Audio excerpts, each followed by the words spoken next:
Hi guys, Rory here in Planet Hollywood with Marc Savard. For me, the top stage hypnotist in Las Vegas or the world, perhaps. I'd go that far, you know. You don't have to say that. Wide awake, wide awake. What? Okay. He's so good. It's amazing. Well, thank you. That's a very nice compliment coming from you. I appreciate that. So, thank you first off for giving me a little of your time to do this. Well, I figured it was the least I could do that you flew all the way here to Las Vegas to come and do this. Or maybe you're not here for that reason. Okay, fine, whatever. All right, yeah. I am. Right. So, just for the guys in the UK who haven't really seen much of your stuff, potentially, who are you? How did you get started in hypnosis? And where are you in the industry now? That's a lot of questions. That's a pretty loaded question there. Well, I've been doing hypnosis for 22 years. Matter of fact, last year was the very first year that I had made that change over where I was doing hypnosis longer in my life than I wasn't. Oh, nice. So that was the shift year for me. So that makes me 42. So I've been doing hypnosis for 22 years, my 22nd year currently. I am a clinical hypnotherapist. I trained with Gil Boyne and John Zuley over at the Hypnotism Training Institute in Glendale, and Gil's not with us, rest his soul. I developed my own stage hypnosis show prior to going to hypnotherapy. I learned on my own through books and reading and research, which there was not the resources. 22 years ago, there was no stage hypnosis classes like there are now. There was no YouTube. There was no streaming content to learn how to do this. It's good. I mean, that's kind of how I started out as well, so I can relate. But it's just so much an easier way. I mean, I think maybe part of that was what developed my personality to take it. The stage show the direction that it did, but that's not necessary now. Now people are taking training everywhere. They're learning all these different places. I never had that. I wish I would have had that. Sure. And one of the good ones. Yes. So that in itself is kind of how I started in hypnosis. I did a lot of reading, a lot of research. My friends got wind of it. They said, "Hey, why don't you hypnotize us?" I did while I was going to college. I was trying to get into med school, but instead I ended up doing hypnosis and skipping a bunch of classes while I was doing hypnosis on my friends during lunch break. And then that just kind of started. This kind of continued to expand. I was doing house parties on my own at my apartment. I had 42 people in my 2-bedroom apartment one night. Yeah, college students. It was nuts. Messy. It was some of the best memories I've had about hypnosis. We were exploring all kinds of neat things with hypnosis, from anesthesia to amnesia to all kinds of different hypnotic phenomena. Yeah, okay. We'll keep it down low. It's not it's X-rated. Then all of a sudden I got a call from a sports team. They said, "Hey, we heard you do shows. Why don't you do our year-end sports party?" I said, "Well, I don't really do shows." They're like, "No, just do what you do." So that was my first show. And that first year I did 6 shows. The next year I did 52. The year after that I did 115. And I decided it was time to tell my parents I was quitting college. I'm not going to be a doctor. I'm going to be a sideshow freak. And how did they react? Oh my God, they were horrified. So you paid them off, right? Yeah. Oh God, it was horrible. Yeah, they were not impressed by that at all. So that's when I decided to do hypnosis full time and got into doing shows. And from there, I just kept touring and doing lots of shows. And then about I guess it'd be 10 years ago, in October of 2006. Through an entertainer friend of mine, introduced me to a theater producer here in town, and we put together a little mock show, a real show, I should say more of an audition type show. Right. So it wasn't like sold tickets to the public. We just kind of opened it up to anybody who wanted to come by and see the show. Yep. And it was at this very theater, at the V Theater here in Planet Hollywood. Nice. And we packed the place. There was 500 people in here, and the show was a huge success. And the theater owner came up to me after the show and said, "Hey, come to my office on Monday and let's talk about what we can do." And then I opened February of 2007. Nice. And now it'll be in February of 2017, I'll celebrate my 10th anniversary in Las Vegas. So not a lot of shows say that they can run 10 years in Las Vegas. So it's a huge accomplishment, something that I'm very proud of. I went to a show last year and that's gone. That's exactly it. Hey. This year, right now, there's 3 shows closing, and then it's a couple of months, and that'll be 14 shows closing this year. But you are going strong. Well, going strong and trying to, maybe we're doing something right. Right. So that's kind of how the career has gone. Cool. And, the next chapters, I'm moving into personal development and those kinds of areas of the show. I'm doing a lot of Nice. clinical hypnotherapy work that is very, very selective, Yeah. with some stuff that interests me. Working with some mostly athletes, some MMA fighters and some hockey players, and that's been a lot of fun for me. More of an interest, personal interest than anything. That's the best kind. Yeah. So I'm having a good time with that, and so that's basically where I'm coming from, and I'm coming to your neck of the woods. You are, yes. So. I'm excited about it. I've never been to Europe, which is very, very strange because I've toured all over, but not Europe. Yeah. And so I'm excited. So you're coming to the UK to do your 4-day stage hypnosis training on the 2nd of November through the 5th. Correct. What are people going to get from that? Well, I'm kind of known for being extremely technical. I'm very technical and very scientific. That's a good thing. Yes. Everything is systematic. Everything I do in my show is very, very systematic. Yeah. For example. I've been to your show like 5 times. That's a little creepy. I'm sorry. I have this longing inside.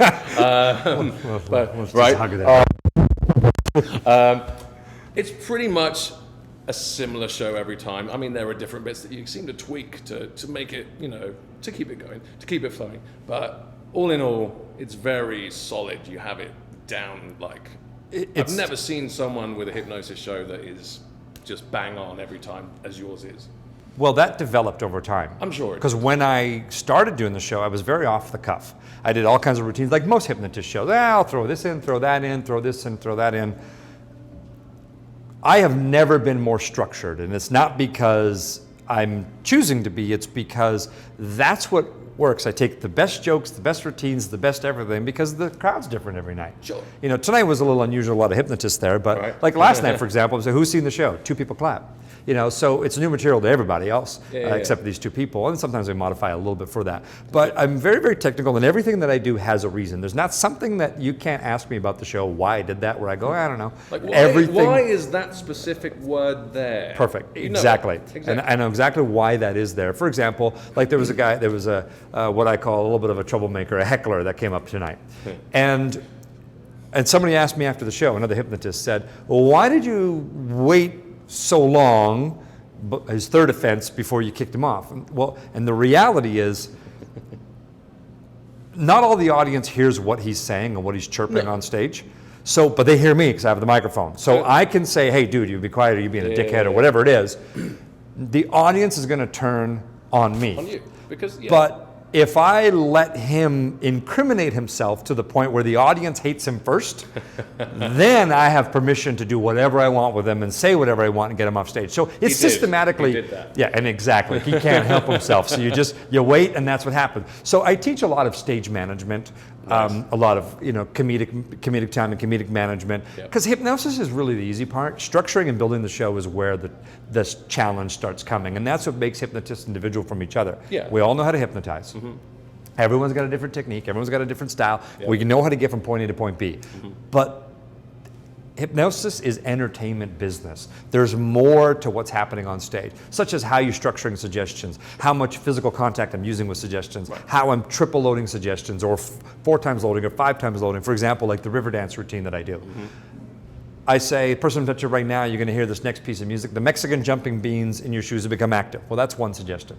Not only for you to become an actor, your whole entire body will transform into an Irish jig. That's a second suggestion. I'm feeling and then, right? So now all of a sudden, and you're going to be the lead river dancer, Michael Flatley of the river dance. Right. And then when you hear this music, I start tapping my foot. I start tapping my arm, and I do some kind of physical movement. Yep, there it is. So if the guy doesn't know what river dancing is, he might have a pretty good idea of what I want from his behavior by suggesting an Irish jig. If he doesn't know what an Irish jig is, he'll have a pretty good idea by Mexican jumping beans. Sure. So suggestions are all triple loaded and quadruple loaded so that I want the behavior that I'm anticipating, which is why the show becomes so controlled and so structured, because I built it that way. I'm suggesting it that way. I'm suggesting the behaviors to happen that way, so that I get the basis of the show happening, and now I add all of the dressings with my comedy, my improv, little things that are happening outside the show and their personality coming through. So that's what makes the show so slick, is because it's designed and manufactured that way. So I teach in my class a lot of I don't hold anything back. My secrets aren't secrets. This is what I do to get the maximum effect out of a show, and I teach that. And you do it well. Thank you. But have you always been so funny? I'm just curious. Well, catch you on hot. Well, I enjoy comedy. But that comes with practice. I mean, doing 6 shows a week, 300 shows a year, if I don't try to add some of my improv in and some of my jokes in, it gets boring for me. Right. You know, like I feel sorry for some of the performers across the strip, like Celine Dion sings the same songs every night. Beautiful voice, great performer, but it's got to be so painful. Same song, same line, same everything. Yeah, I can have the same structure of the show, but everyone responds something different. I get to throw in something a little different with my personality and my jokes and my banter, and it keeps it fresh for me, you know. But improv skills develop over time, performing skills. So yes, thank you. I recognizing that, you know, I do add a lot of comedy to the show. But it didn't start out that way. I mean, 22 years into it, I have gotten funnier, just through practice. But that's the same from any comedian. You learn timing, you learn joke writing, you learn structuring of how it works for your personality and what you bring to the table, and you know, it just evolves. I guess that's something you will impart on the course to some extent as well. Yes, yeah. I mean, and that's what it's that's really what it's all about. Is we're going to talk a little bit about science, why hypnosis is happening. I can ask 99% of hypnotists what causes people to go into hypnosis, and 99% of them will not be able to answer that question. And it's one of two things: fatigue of the nervous system or overload of the nervous system. Yep. Those are the only two things that cause people to go into hypnosis. Fatigue in the nervous system, eyes getting heavy, tired, restful, relaxed. It's preparing the body for sleep, but before you get to sleep, you're activating the subconscious mind. And the second is overload. That's rapid induction, shock system, causing and hypnosis happens in the nervous system. Sure. The mind, the subconscious mind is how we're describing where the emotions are, the creativity, where all that stuff's happening. But a big part of it's happening in the nervous system. Yeah. But we don't want to give away all of the course. Oh, the course is 4 days full of this stuff. There's no possible way we can give it away. It's jam-packed. Your head's going to explode. This stuff comes at you quick, and it's hard to digest. It's too much. It's just too much information. Matter of fact, people who have taken my class in the past come back. I do an alumni fee. You pay a super discounted fee to pay your materials and just save a spot in the seat. Nice. And I've had students come back 3 times, 4 times, because the class really comes in layers. There's something for beginners, there's something for intermediates, and there's definitely some stuff for advanced people in the different techniques. Yeah. When I'm describing the suggestion process of what I just described for the river dance, the basic beginners are like, oh, okay, and the advanced guys are like, oh, that's kind of cool, but there's the professional guys, like, there's timing. There's timing with physical reactions. There's physical touch. There's all kinds of things that I'm building in. But they'll go, oh, that's cool. I get that. That's really neat. And they can add those things into their show. So it's really taught in levels, and that's why a lot of people come back and be like, there's too much information. So what you're saying is we may get some guys from the US coming over to the UK for this. Potentially. Actually, yeah. You never know. No, there's actually 3 already registered, and 2 of them are Path students of mine. Can you believe that? And what kind of stuff have your students been getting up to? Meaning what? Like what? Like like the guys who've done stage stuff before, the training with you. Who has gone on to do awesome stuff? Well, a lot of guys actually have come and they have a career. Yeah. You know, like Tyson. Yeah, Tyson. He has been around for 20 years. Came in and took my class. And not because he needs to learn anything, it's just a different way to look at it. And so I get a lot of pro guys that come in, and that have been doing hypnosis for 15 or 20 years. And it's not about egos. It's not, my way isn't the only way. I don't know more than the next guy. Sure. What I do is what I do, and we're all trying to raise the bar and get better together.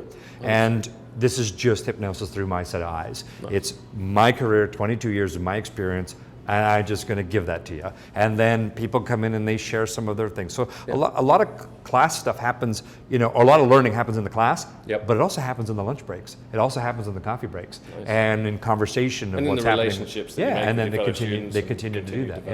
Yeah. And Awesome. and I have a private Facebook group that's only for my graduates of my class. And if you've taken my class, you get into that group, and then you throw ideas around, you ask questions, and the group's so helpful. And it's not a bigger dick contest. I think that my students really appreciate that, because I give everything. I don't hold anything back. There's no secrets. Here's everything. You just take it at face value, and I want to inspire them to be better. And when that happens, we all get better. And I think that it brings the best out of the students too. So good. And that's why I wanted to promote you, because you teach the way that I like to teach, and just give it all. Why not? Right? Yeah. Who should come on your course? Really, it's so structured in levels and designed in levels that beginners can come into the class, and we bring them up to speed very quickly. Well, as you know, you can teach someone how to hypnotize in no time at all. Right. That's not the hard part. Sure. The hard part is building it into a show, designing it into the show. And the next thing that I can't teach is experience. I wish I could contain it, put it in the container, and sell it. It just does not happen. You've got to get out there and do shows. So there's so much content. We're going to do some exercises and plans. So beginners will get something. We'll bring them up to speed. Intermediate guys, if you've done 3, 4, 10 shows, 15 shows, great. Pro guys, a lot of pro guys come into my class, and it's just to develop that relationship and pick up some gems. We make it affordable enough that that anyone can come by and take it. So it is really for anybody. Nice. Awesome. That's great. And how practical is it? Meaning, what kind of stuff are we doing in the class that's hands-on? Yeah, let's do that. It all depends on the group and how much we want to do exercise together. Okay. Sometimes the group wants to be like, yeah, let's do more exercise. I've got so much to teach, we can do more exercise. Sometimes they want, if the class is more advanced, then they want, just give us a theory, give us a lot of this stuff so we can work it. We want more so that we can just take it. Okay, we get it. We do a demonstration, this how we get it. So it really depends on the individuals that are in the class, but we don't want to leave anybody behind. So we break up into groups. The pro guys help the beginner guys. Nice. I'm involved in all the exercises, and that's the idea. Very hands-on. Yeah, that's what we want it to be. I don't anticipate there'll be enough people that we can do stage shows every night. That's not necessarily the idea, but if people want to demonstrate their skills up on stage, and they want to they want to work their monologue, or they want to do all those kind of things, and I spend a lot of time on monologues where you come up on stage and you talk about the show. I feel that the majority of the hypnosis happens there. The induction is the formality that gets people into hypnosis. They're starting to accept suggestions from before they even get into the venue to see your show. Oh, sure. They're seeing advertising. They're talking about it in the car on the way with their wife or their girlfriend or their buddies. Are you going to go up on stage? I'm not going to go up on stage. When I saw a hypnotist, they did this, and now, oh my God. So that's happening already. They're exciting their imagination already. So we want to take advantage of that in every aspect. So there's a lot about what I teach that's outside of the actual hypnosis part, which is part of the hypnosis. Awesome. Yeah. Well, I'm not going to take up any more of your time, so thank you very much. I appreciate you flying all the way down here to interview me. Yeah, jet lag was totally worth it. To touch you. If you guys want to sign up to Marc's course, it's the 2nd to the 5th of November in London, and I think if you sign up through my website, it's a $500 discount. How did you Don't even just sleep. $500 discount. Sign up on my website. Go to www.rory-z.com, and there's more details in the stage hypnosis training section. It's really nice to hear you say Zed. I'm Canadian, so You say Zed? Zed in Canada as well. We're part of the Commonwealth, and so we do the same thing. You drive on the left and shit. Yeah. Nice. No, we drive. No, we don't. I'm just kidding. Kidding. So we know what side to drive on, but in America it's Z. So it's it's nice to hear you say Zed. Awesome. Well, come and see Marc in November. He's an awesome guy. Sign up through Rory and you get a discount. Sign up through me, you don't. It's a truth. Awesome. We're full price right now. So we give your students a deal because they're your students. Nice. And they're your people, and so we appreciate it. Thanks very much. And thank you. See you in November.